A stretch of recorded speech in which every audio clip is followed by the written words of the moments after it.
Langkawi island থেকে আমরা যে কেদাতে এসে এই বাসে উঠেছি। বাসটা হলো ইন্টারসিটি বাস। এই বাসে কিন্তু 8 ঘন্টা থেকে 9 ঘন্টা আমাদের বাসের জার্নিটা থাকে। তো এই বাসে সব মিলে আমরা খুবই কম মানুষ ছিলাম। এটা মাঝখানে একটা ব্রেক দেয়, তো আমরা ভেবেছি যেহেতু লম্বা একটা জার্নি মাঝখানে ব্রেক দিবে।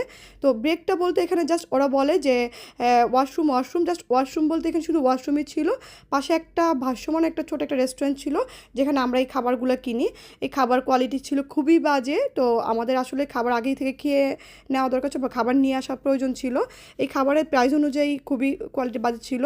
ফাইনালি আমরা যখন টিভিএসে আসি, টিভিএস হলো কুয়ালালামপুর একটা বাস স্ট্যান্ড, পৌঁছাই তখন থাকে প্রায় মাঝরাত।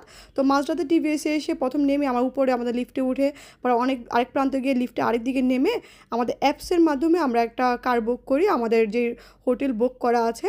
তো আমরা সেই হোটেলে চলে যাই এই কারের মাধ্যমে। আর এইখানে সবচেয়ে মজার ব্যাপার হলো যে আপনি অ্যাপসের মাধ্যমে সব কিছুই করতে পারবেন যে আমরা করেছিলাম।